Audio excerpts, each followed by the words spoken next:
என் இனிய உறவுகளுக்கு அன்பான வணக்கம். நான் உங்க குருசாமி பொண்ணு. எல்லாரும் இன்னைக்கான மணி சேவிங் அமௌண்ட் எடுத்து வச்சிட்டீங்களா? எடுத்து வைக்கல அப்படின்னா மறக்காம எடுத்து வச்சிருங்க. இன்னைக்கு ரொம்ப இன்ட்ரெஸ்டிங்கான ஒரு வீடியோ பார்க்க போறோம். மணி மேனேஜ்மெண்ட்டுக்கு நிறைய வீடியோஸ் பார்த்துருக்குறோம். பட்ஜெட் மேனேஜ்மெண்ட்டுக்கும் நிறைய வீடியோஸ் பார்த்துருக்குறோம். இன்னைக்கு என்ன மேனேஜ்மெண்ட் பார்க்க போறோம் தெரியுமா? நம்மளோட வெல்த் மேனேஜ்மெண்ட் பார்க்க போறோம்.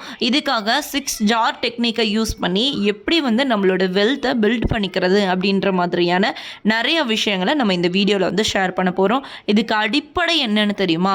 பட்ஜெட் போட்டு பட்ஜெட் படி நம்ம ஃபாலோ பண்ண ஆரம்பிக்கும் போது தான் நம்மளோட வெல்த்துக்காக நம்ம என்ன விஷயங்கள் எல்லாம் ஃபாலோ பண்ணணும் அப்படின்றதையும் தெரிஞ்சுக்க முடியும். ஃபஸ்ட்டு பேசிக்கான உங்கள் ஃபேமிலிக்கு தகுந்த மாதிரி பட்ஜெட்டை போடுங்க. பட்ஜெட்டை போட்டதுக்கப்புறமா இந்த வெல்த் மேனேஜ்மெண்ட்டை ஃபாலோ பண்ண ஆரம்பிங்க. இல்லை என்னால் பட்ஜெட் போடும்போதேவும் வெல்த் மேனேஜை ஃபாலோ பண்ண முடியும் அப்படின்னு நினச்சிங்கன்னா இப்போவே கண்டினியூ பண்ணுங்கள். இப்போ வாங்க நம்ம வீடியோக்குள்ளே போகலாம். அதுக்கு முன்னாடி நீங்கள் யாராச்சும் இன்னும் குருசாமி பொண்ணுக்கு சப்ஸ்கிரைப் பண்ணி சப்போர்ட் பண்ணாமல் இருந்தீங்க அப்படின்னா சப்ஸ்கிரைப் பண்ணி சப்போர்ட் பண்ணுங்கள். இப்போ வாங்க நம்ம வீடியோக்குள்ளே போகலாம்.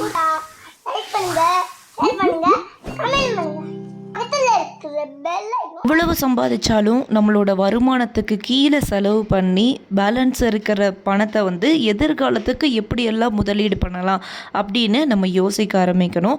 ஒவ்வொரு விஷயத்தையும் பிளான் பண்ணி பண்ண ஆரம்பிக்கும் போது அதில் நம்ம சக்ஸஸ் ஆகும். அதுக்காக தான் இந்த 6 ஜார் டெக்னிக் யூஸ் ஆகிக்கிட்டு இருக்குது. இதை சொன்னவங்களும் வாரன் பஃபட் தான். பணம் சம்பாதிக்கிறத விட பணத்தை நிர்வகிக்கிற பொறுப்பு தான் நம்ம எல்லாருக்குமே ரொம்ப முக்கியமான விஷயம். நம்ம இப்போ இருக்கிற இந்த ஸ்டேஜ்லேயே இருக்கிறதுக்கும் இந்த ஸ்டேஜை விட்டுட்டு அடுத்த நிலைமைக்கு போகிறதுக்குமேவும் நம்மளோட மணி மேனேஜ்மெண்ட் அப்படின்றது தான் ரொம்ப முக்கியமான ஒரு விஷயம். பணத்தை ப்ராப்பராக நிர்வகிக்க தெரிஞ்சிச்சு அப்படின்னா நம்ம தான் பணக்காரர். அதே பணத்தை நிர்வகிக்க தெரியலை அப்படின்னா அதை விட ஏழை யாருமே கிடையாது. நீங்கள் ஏழையா பணக்காரனா அப்படின்னு நீங்களே முடிவு பண்ணிக்கோங்க. எவ்வளோ சம்பாதிக்கிறோம் அப்படின்றது இங்கே முக்கியம் கிடையாது. சம்பாதிக்கிற பணத்தை எப்படி நம்ம மேனேஜ் பண்ண போகிறோம் அப்படின்றது தான் ரொம்ப இம்பார்ட்டண்டான ஒரு விஷயம். 10,000 சம்பாதிக்கிறவங்களாலையும் இந்த வேர்ல்டில் சர்வே பண்ண முடியுது. 1 லேக் சம்பாதிக்கிறவங்களாலையும் சர்வே பண்ண முடியுது. 10,000 சம்பாதிச்சாலும் சேவ் பண்ணிக்கிட்டு இருக்கிறவங்களும் இருக்கிறாங்க. 1 லட்சம் சம்பாதிச்சு நான் சம்பாதிக்கிற பணம் எனக்கு பத்தலைன்னு சொல்கிறவங்களும் இருக்கிறாங்க. அப்போது அதுக்கெல்லாம் என்ன காரணம்? என்ன தேவை என்ன தேவை இல்லை அப்படின்னு யோசிக்காமல் இப்போ இருக்கிற இந்த லைஃப் ஸ்டைலை ஜாலியாக என்ஜாய் பண்ணுவோம் அப்படின்னு இருந்தோம் அப்படின்னா இப்போ என்னென்னலாம் நம்ம யூஸ் பண்ணிக்கிட்டு இருக்கோமோ அது ஃப்யூச்சரில் எவ்வளோ அமௌண்ட்டாக இருக்கும் அப்படின்றதையும் யோசிக்க வேண்டிய பொறுப்பு எல்லாத்துக்குமே இருக்குது. நான் நிறைய இடத்துல இதையும் உங்களுக்கு சொல்லியிருக்கிறேன். வேலை பார்க்குற நேரத்தில் மட்டும்தான் நம்மளால் சம்பாதிச்சு நமக்கான பணத்தை சேர்க்க முடியும். அதுக்கப்புறமா நம்ம சம்பாதிச்சு சேர்க்கணும்னு நினச்சாலும் அதுக்கான உடல்நிலை நம்மளுக்கு ஒத்து வராது. இப்போது இந்த 6 ஜார் டெக்னிக்கை பற்றி பார்த்துடலாமா? இதுக்காக இந்த 6 ஜார் அப்படின்னா நம்ம சம்பாதிக்கிற பணத்தை நிர்வகிக்கிறதுக்காக தான் இந்த 6 ஜார். இந்த 6 ஜாருமேவும் ஒவ்வொரு கேட்டகரியாக நம்ம ஸ்ப்ளிட் பண்ணி நம்ம பண்ண போகிறோம். அதையும் தொடர்ந்து ஒவ்வொரு மாதமுமே பண்ணிக்கிட்டு வரணும். அப்படி பண்ணால் மட்டும்தான் அதுக்கான வெல்த்தை நம்ம பில்டப் பண்ண மாதிரி இருக்கும். இதில் 50% நம்மளோட நெசசரிக்காக அப்படின்னு கொடுத்துருக்குறாங்க. நான் 55% வச்சுக்கோங்க அப்படின்னு சொல்கிறேன். இதுக்காக இந்த 5% இங்கே இன்க்ரீஸ் பண்ணியிருக்கிறேன். எங்கே 5% கம்மி பண்ணியிருக்கேன் அப்படின்றதையும் லாஸ்ட்டாக உங்களுக்கு சொல்கிறேன். நெசசரி அப்படின்னா நம்மளுக்கு தேவையான அத்தனை விஷயங்களுமேவும் நெசசரியில் தான் வரும். நம்மளோட பட்ஜெட்டில் நீட் அப்படின்னு போடுறோம் இல்லையா, அந்த நீடுக்கு வர்ற அத்தனை விஷயங்களுமேவும் இந்த நெசசரி அப்படின்ற கேட்டகரிக்குள்ளே வரும். இதுக்காக மட்டும் 55% ஒதுக்க போகிறோம் நம்ம சம்பாதிக்கிற பணத்தை. வீட்டு வாடகை, ஃபுட், கேஸ், இஎம்ஐ ஏதாவது எடுத்திருந்தீங்கன்னா அந்த இஎம்ஐ, ஸ்கூல் ஃபீ, வேன் ஃபீ, உங்களோட டிரான்ஸ்போர்ட், பெட்ரோலுக்காக வேண்டிய செலவு இப்படின்னு சொல்லி எல்லாமேவும் இந்த 55%க்குள்ளே மட்டும்தான் வரணும். அது எப்படி முடியும்? என்னால் என்னோட சேலரியில் இந்த 55%க்குள்ளே சமாளிக்கிறது ரொம்ப கஷ்டம் அப்படின்னு நினைக்கிறீங்களா? அதுக்கு 2 விஷயத்தை நீங்கள் கண்டிப்பாக ஃபாலோ பண்ணிங்கன்னா உங்களால் ரெகுலராக ஆட்டோமேட்டிக்காக இந்த டெக்னிக்கை ஃபாலோ பண்ண முடியும். அது என்னன்னு தெரியுமா? First simplify. உங்களோட லைஃப்பை ரொம்ப சிம்பிளாக வச்சுக்கிறது மூலமாக உங்களால் கண்டிப்பாக இருக்க முடியும். சிம்பிள் அப்படின்றத பொறுத்த வரைக்கும் நம்ம லாஸ்ட் வீடியோ இதை பற்றி டீட்டெயிலாக நம்ம பேசியிருக்கிறோம். எந்தெந்த விஷயங்களை நம்ம ஃபாலோ பண்ணணும் அப்படின்னு சொல்லி. இதுக்கு எக்ஸாம்பிளாக நீங்கள் வீட்டுக்கு தேவையான எந்த ஒரு பொருளும் ஒன்று இருக்கும்போது இன்னொன்று வாங்கக்கூடாது. டீகல்ட்டர் அப்படின்னு கூட வச்சுக்கலாம். ஆசைக்கு வாங்கிட்டு அப்படியே வைப்போம்ல, அந்த மாதிரி எதுவுமே பண்ணாமல் சிம்பிள் லைஃப் ஸ்டைலில் இருக்கிறது மூலமாக இந்த டெக்னிக்கை வந்து நம்மளால் ஃபாலோ பண்ண முடியும். இன்னொரு விஷயம், 55%ல் என்னால் சமாளிக்க முடியாது அப்படின்னா உங்களோட இன்கம்மை இன்க்ரீஸ் பண்ணணும். இன்கம் ஆட்டோமேட்டிக்காக இன்க்ரீஸ் ஆச்சு அப்படின்னா உங்களோட 55%ல் வந்து அந்த அமௌண்ட் வச்சுருக்கீங்கள அதுவுமே ஆட்டோமேட்டிக்காக இன்க்ரீஸ் ஆக ஆரம்பிச்சிடும். அப்போது உங்களோட தேவைக்கு தகுந்த பணம் வந்து இங்கே கிடச்சிரும். 2 விஷயத்தில் ஏதாச்சும் ஒன்று நீங்கள் கண்டிப்பாக ஃபாலோ பண்ணி தான் ஆகணும். 2யும் ஃபாலோ பண்ணிங்க அப்படின்னா ரொம்பவுமே நல்லது. இந்த டெக்னிக்கு வந்து கிட்டத்தட்ட நம்ம கக்கிபோ கூட எடுத்துக்கலாம். கக்கிபோவுமேவும் எதுவும் இருக்கும்போது இன்னொன்று வாங்கக்கூடாது அப்படின்றது தான் மெயின் கான்செப்டாக எடுத்து பேசின ஒரு பட்ஜெட்டு. 50% வந்து நம்மளோட நெசசரிக்காகவும் பேலன்ஸ் இருக்கிற 50%ல் என்னென்ன விஷயங்கள் நம்ம ஃபாலோ பண்ணணும் அப்படின்னு நிறைய விஷயங்கள் வந்து இந்த கக்கிபோ பட்ஜெட்டில் வந்து ஷேர் பண்ணியிருந்தேன். நான் கக்கிபோவை தான் ஃபாலோ பண்ணிகிட்ருக்கேன். அதனால் எனக்கு வந்து இதை ஃபாலோ பண்ணுறதுக்கு ஈஸியாக இருக்கும். ஆனால் எனக்குமேவும் டெபிட் இருக்குது. அந்த டெபிட்டை வந்து க்ளோஸ் பண்ணதுக்கு அப்புறமா தான் என்னால் பண்ண முடியும் அப்படின்னு நினச்சிட்டு தான் இவ்வளோ நாள் வந்து நான் எந்த விஷயங்களையுமே ஃபாலோ பண்ணவே இல்லை. நான் என்ன பிளான் பண்ணியிருக்கிறேன் இதுக்காக அப்படின்னா, நவம்பர் 1 இருந்து இப்போ நான் சொல்கிறேன் இல்லையா இந்த 6 ஜார் டெக்னிக்கு, இதை ஃபாலோ பண்ணலாம் அப்படின்னு டிசைட் பண்ணியிருக்கிறேன் ஆஃப்டர் தீபாவளி. அடுத்தது செகண்ட் ஜார் எடுத்துக்கலாம். செகண்ட் ஜாரை பொறுத்த வரைக்குமேவும் ஃபினான்ஷியல் ஃப்ரீடம்காக 10% வந்து நம்ம பணம் எடுத்து வைக்க போகிறோம். இதை பற்றி நம்ம லாஸ்ட்டாக பேசலாம். தேர்டு ஜார் வந்து லாங் டேர்ம் சேவிங்ஸ்க்காக 10% பணத்தை வந்து எடுத்து வைக்க போகிறோம். நம்மளோட எதிர்காலத்துக்காக ஏதாச்சும் ஒன்று பெரிய ஒரு பொருள் வந்து வாங்கணும் அப்படின்னு சொல்லி ஆசைப்பட்டிருப்போம்.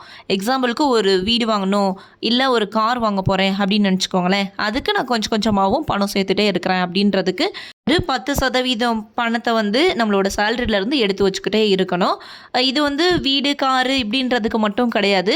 ரொம்ப நாளாக கொடுக்க வேண்டிய ஏதாவது ஒரு பணம் கொடுக்காமல் வச்சுருந்தோம் அப்படின்னா கூட அதுக்குமேவும் இந்த லாங் டேர்ம் சேவிங்ஸை யூஸ் பண்ணிக்கலாம். நம்மளோட ஃப்யூச்சருக்காக சேவ் பண்ணுற ஒரு விஷயம், குழந்தைங்களோட எஜுகேஷனுக்காக சேவ் பண்ணுற அமௌண்ட்டாக இருக்கலாம், இல்லை நம்மளோட ஃப்யூச்சருக்காக சேவ் பண்ணுற அமௌண்ட்டாகவும் இந்த 10% வந்து நம்ம யூஸ் பண்ணிக்கலாம். இதுதான் long term savings. Long term சேவிங்ஸ்னால் என்ன அப்படின்னு சொல்லி நம்ம நிறையா பேசியிருக்கிறோம். அதை பற்றின டீட்டெயில்ஸ் எல்லாமேவும் இருக்கிற வீடியோஸை நீங்கள் செக் பண்ணி பாருங்கள். அடுத்த ஜார் என்ன அப்படின்னா எஜுகேஷனுக்காக 10%. இது வந்து நம்மளோட எஜுகேஷனையும் நீங்கள் எடுத்துக்கலாம், குழந்தைங்களோட எஜுகேஷனையும் எடுத்துக்கலாம். நான் தான் படித்து முடிச்சுட்டு வேலைக்கு போயிட்டேனே அப்படின்னு நினைக்காதீங்க. உங்களோட கரியரை டெவலப் பண்ணுறதுக்கு என்னென்ன விஷயங்களெல்லாம் நீங்கள் ஃபாலோ பண்ணணுமோ, அதுக்காக ஏதாவது லேர்ன் பண்ணணும் அப்படின்னா அதுக்கு செலவு பண்ணி தானே ஆகணும். அதுக்கு வந்து இந்த 10% அமௌண்ட் எடுத்து நீங்கள் செலவு பண்ணிங்க அப்படின்னா எந்த விதத்துலையும் உங்களோட கரியரை டிஸ்டர்ப் பண்ணாமல் நீங்கள் ஆசைப்பட்ட விஷயத்தையும் உங்களால் பண்ண முடியும். நாலேஜை கெயின் பண்ணுறது எப்போவுமே தப்பே கிடையாது. கெயின் பண்ண அதுக்கான க்ரோத்தை வந்து நம்மளுக்கு கிடச்சிக்கிட்டே இருக்கும். இது மூலமாக நம்மளுக்கு வேறு ஜாப் கிடைக்கிறதுனாலும் கிடைக்கலாம். அது மட்டும் இல்லாமல் இன்க்ரிமெண்ட் கிடைச்சாலும் நம்மளுக்கு வந்து நம்மளோட இப்போ என்ன ஏர்ன் பண்ணிகிட்டு இருக்கோமோ அதை விட நம்மளோட இன்கம் வந்து இன்க்ரீஸ் ஆகுது இல்லையா, அதுக்காக நம்ம 10% செலவு பண்ணுறதுல எப்போவுமே தப்பு கிடையாது. பிரித்து செலவு பண்ணும்போது எதையுமே டிஸ்டர்ப் பண்ணாமல் எல்லா விஷயங்களையும் நம்ம ப்ராப்பராக பண்ணுவோம். அடுத்து 4th ஜார் எதுக்காக அப்படின்னா பிளேனாக விளையாடுறது அப்படின்றது மட்டும் கிடையாது. இதுக்கு 10% ஒதுக்குறோம் இல்லையா, இந்த 10%ல் வாண்ட் அப்படின்னு சொல்லியிருக்கிற அத்தனை விஷயங்களையுமேவும் இதில் தான் பண்ண போகிறோம். நமக்கு ஒரு ட்ரெஸ் வாங்குறதா இருக்கட்டும், இல்லை ஒரு பியூட்டி பார்லர் போகிறது, சினிமாவுக்கு போகிறது, உங்களுக்கான என்டர்டெயின்மெண்ட்டுக்காக அமௌண்ட் எடுத்துக்கிறது, பிக்னிக் ஏதாவது போகணுன்னு டிசைட் பண்ணி வச்சுருந்தீங்கன்னா அதுக்கான அமௌண்ட்டு, ட்ராவல் எங்கேயாச்சும் போகிறீங்க அப்படின்னா அதுக்கான அமௌண்ட்டு எல்லாமேவும் இந்த 10%க்குள்ளே பண்ணுற மாதிரி வச்சுக்கணும். இது மாதம் பார்த்தீங்க அப்படின்னா ஒரு 10% தான் இருக்கும். இது 2-3 மாதம் சேர்த்து நம்ம பார்க்கும்போது அது ஒரு பெரிய வேல்யூவாக இருக்கும்ல. இந்த மாதிரி தான் நம்ம வந்து பிளான் பண்ணிக்கணும். அப்படி பிளான் பண்ணும்போது நான் ஏற்கனவே சொன்ன மாதிரி தான் எந்த விஷயத்தையும் கலாப் பண்ணாமல் எல்லா விஷயங்களையும் நம்ம பண்ணியிருப்போம். அடுத்தது 5வது ஜார் என்ன அப்படின்னா கிவ்வை பொறுத்த வரைக்கும் நான் வந்து 5% தான் கொடுக்க சொல்கிறேன். என்கிட்டயே இல்லை நான் எப்படி கொடுக்க அப்படின்ற மைண்ட் செட் தான் முதல்ல எல்லாத்துக்குமே இருக்கும். அப்படி இருக்கும்போது நம்ம 5% வந்து கொடுக்க ஆரம்பிப்போம். கொடுக்க நம்மளுக்கு பெருகும் அப்படின்னு சொல்லுவாங்க. இதை எத்தனை பேர் வந்து கேள்விப்பட்டிருக்கீங்க அப்படின்றது தெரில. அந்த மனசு வந்து வேணும். நம்ம வந்து நம்மக்கிட்ட இருக்கோ இல்லையோ ஒன்று வந்து தானமாக பண்ண இன்னொருத்தவங்க வந்து நம்மளை ப்ளஸ் பண்ணுவாங்க இல்லையா, அப்படி ப்ளஸ் பண்ண நம்மளுக்கு வந்து அந்த பவர் வந்து கிடைக்கும் அப்படின்னு சொல்லுவாங்க. இதை நான் கரெக்டாக எக்ஸ்பிளைன் பண்ணுறேன்னா அப்படின்றது எனக்கு தெரில. இப்போல்லாம் நிறையா இது சீட்டிங் பண்ணுறவங்களும் இருக்க தான் செய்கிறாங்க. யாருக்கு தேவையோ அவங்களுக்கு கரெக்டாக நீங்கள் வந்து சேர்ற மாதிரி பார்த்துக்கோங்க. வீட்டுக்கு பக்கத்துலேயே எத்தனையோ பேர் இருப்பாங்க. முடியாமல் இருக்கிற ஒருத்தங்களுக்கு உதவி பண்ணுறதுல எந்த தப்புமே கிடையாது.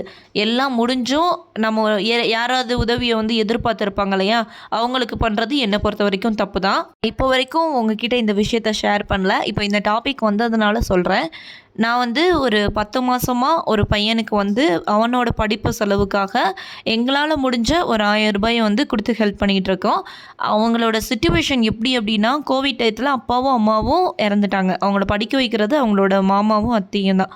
அவங்க எவ்வளோ தான் பண்ணுவாங்க அப்படின்றது இருக்குல்ல, அவங்களே கஷ்டப்படுற ஒரு ஃபேமிலி. இதில் எக்ஸ்ட்ராவாக 2 குழந்தைங்க போய் சேரும்போது அவங்கள பார்த்துக்கணும் அப்படின்றதுக்காக பார்த்துக்கிறாங்க. அப்படி இருக்கிறவங்களுக்கு நம்ம ஹெல்ப் பண்ணுறதுல தப்பே கிடையாது. இதை வந்து நான் எக்ஸாம்பிளுக்கு தான் சொன்னேன். நான் வந்து ஷேர் பண்ணக்கூடாது அப்படின்னு தான் நினச்சேன். இப்போ நான் ஷேர் பண்ணிட்டேன். இது லாஸ்ட்டாக கடைசியாக இருக்கிற 6வது ஜார் நம்ம எல்லாருக்குமே ரொம்ப ரொம்ப முக்கியமான ஜார். இப்போ சொன்னேன் இல்லையா, இந்த ஃபஸ்ட்டு ஜாரை எல்லோரும் ஃபாலோ பண்ணிடுவோம். இந்த 6வது ஜாரையும் கண்டிப்பாக ஃபாலோ பண்ணுங்கள். மிச்சம் இருக்கிற அந்த 4 ஜாரையும் உங்களால் இப்போதைக்கு முடியலை அப்படின்னாலும் கொஞ்சம் நாளைக்கு அப்புறமாச்சும் ஃபாலோ பண்ண ஆரம்பிங்க. இந்த ஜார் என்ன அப்படின்னா, ஃபினான்ஷியல் ஃப்ரீடம். நம்மளுக்கு அந்த ஃபினான்ஷியல் ஃப்ரீடம் வேணும் அப்படின்னு நினைக்கிற எல்லாருமே 10% உங்களோட சேலரியிலேருந்து சேமிக்க ஆரம்பிங்க. அது மட்டும் இல்லாமல் ஒவ்வொரு நாளும் உங்களால் முடிஞ்ச சின்ன சின்ன தொகையை இந்த ஃபினான்ஷியல் ஃப்ரீடம் ஜாரில் எக்ஸ்ட்ராவாக போட்டுக்கிட்டே வாங்க. என்றைக்கினாலும் எனக்கு வேலையே இல்லாட்டியும் இந்த ஃபினான்ஷியல் ஃப்ரீடம் அப்படின்ற ஜார் இருக்கு இல்லையா, இது எனக்கு ஒரு பெரிய சப்போர்ட்டாக இருக்கும். நான் வந்து புது வேலையை தேடுற வரைக்கும் இது எனக்கு ஒரு பேஸாக இருக்கும். எனக்கு ஏதாவது ஒரு உடம்பு சரியில்லாமல் போச்சு, என்கிட்ட வந்து நான் ஹெல்த் இன்சூரன்ஸ்லாம் இன்னும் போடல அப்படின்னு நினைக்கிறவங்களுக்கும் இந்த ஃபினான்ஷியல் ஃப்ரீடம் ஜார் வந்து ரொம்ப பெரிய சப்போர்ட்டாக இருக்கும். நம்மளுக்கு ஏதாச்சும் ஒன்றுனா இந்த ஜாரை வந்து எடுக்கணும். மற்ற எந்த காரணத்துக்காகவும் இது தொடவே கூடாது. சொல்லும் போதேவும் இதோட ஃபீல் வந்து எனக்கு ரொம்ப பெருசாக இருக்குது. எதை நான் ஃபாலோ பண்ணுறேனோ இல்லையோ, இந்த ஜாரை ஃபஸ்ட்டு வந்து நான் ஃபாலோ பண்ண ஆரம்பிக்க போகிறேன். மாதம் உண்டியிலேருந்து அமௌண்ட் எடுத்து ஏதோ ஒன்று பண்ணணும் அப்படின்னு நினைக்கிறோம் இல்லையா, அதையே கொஞ்சம் கண்டினியூ பண்ணி எமர்ஜென்சிக்காக ஒரு ஃபண்டை ஃபஸ்ட்டு ரெடி பண்ணி வைப்போம் அப்படின்னு தான் எனக்கு வந்து தோணிக்கிட்டே இருக்கிற ஒரு விஷயமும் கூட. என்னோட ஃபினான்ஷியல் ஃப்ரீடம் இந்த ஜாரை வந்து ரெடி பண்ணிவிட்டு உங்கள் கூட சீக்கிரமாகவே ஷேர் பண்ணுறேன். இப்போ நான் சொன்னேன் இல்லையா, இந்த 6 ஜார் இதை ஃபாலோ பண்ணுறதுக்கு 3 சின்ன விஷயம் இருக்குது. அதையும் சொல்லிட்டுமா, அதை கேட்டதுக்கப்புறமா கண்டிப்பாக நீங்கள் எல்லாருமே ஸ்டார்ட் பண்ணிடுவீங்க. ஃபஸ்ட்டு ஸ்டெப்பாக உங்களோட சேல்ரி என்ன, அதில் இந்த 6 ஜாருக்கும் எவ்வளோ அமௌண்ட்டை வந்து ஸ்ப்ளிட் பண்ண போகிறீங்க, அதை ரெகுலராக ஃபாலோ பண்ணுறீங்களா, மந்த் எண்டில் செக் பண்ணி கரெக்டாக வந்து இனி எல்லாருமே சொல்லணும். யாரெல்லாம் இந்த ஜார் டெக்னிக்கை ஃபாலோ பண்ண போகிறீங்க அப்படின்றதையும் மறக்காமல் கமெண்ட்டில் மென்ஷன் பண்ணுங்கள். செகண்ட் ஸ்டெப் என்னன்னு தெரியுமா, நான் சம்பாதிக்கிற பணம் இதுக்கே பத்தலை அதுக்கே பத்தலை அப்படின்னு சொல்லிக்கிட்டு இங்கேயும் அங்கேயும் அலைஞ்சிட்ருக்குல உங்களோட மனசு, அதை பிடிச்சிட்டு வந்து இப்போ இந்த விஷயத்தெல்லாம் நம்ம ஃபாலோ பண்ணோம் அப்படின்னா ஒரு 50 வயசுக்கு அப்புறமா நம்ம ஒரு சந்தோஷமான லைஃப் ஸ்டைலில் இருப்போம். அப்போது நீ சொல்லுவேன், நீ தாண்டா பெஸ்ட்டு மணி மேனேஜர் அப்படின்னு உங்கள் மனசுக்கிட்ட சொல்லுங்கள். அடுத்தது 3வது விஷயம், எல்லாரும் சொல்கிற ஈஸியான விஷயமும் இதுதான். நான் நாளைக்குலேருந்து பண்ணுறேன், இதெல்லாம் பண்ணுறதுக்கு எனக்கு டைம் கிடையாது அப்படின்னு உங்களோட மனசு சொல்லிக்கிட்டு இருக்கல. நீ பணக்காரனாக ஆசைப்படலையா, உனக்கு ஃபினான்ஷியல் ஃப்ரீடம் அப்படின்னு ஒன்று தேவையில்லையா அப்படின்னு கேளுங்க. இந்த ஒரு எக்ஸ்கியூஸும் சொல்லாமல் இப்போவேவும் ஸ்டார்ட் பண்ணுங்கள். ப்ராப்பராக உங்களோட பிளானை ரொம்ப ஸ்ட்ரிக்டாக ஃபாலோ பண்ணவும் ஆரம்பிங்க. நான் சொன்ன வே ஆஃப் மெத்தடில் இந்த 6 ஜார் டெக்னிக் உங்களுக்கு பிடிச்சிருந்துச்சு அப்படின்னா குருசாமி பொண்ணுக்கு மறக்காமல் சப்ஸ்கிரைப் பண்ணி சப்போர்ட் பண்ணுங்கள். லைக் பண்ணுறதுக்கும் ஷேர் பண்ணுறதுக்கும் எப்போவுமே மறக்காதீங்க. இது மட்டும்தான் நீங்கள் எனக்கு பண்ணுற மிகப்பெரிய சப்போர்ட். அடுத்த வீடியோவில் சந்திப்போம். பை.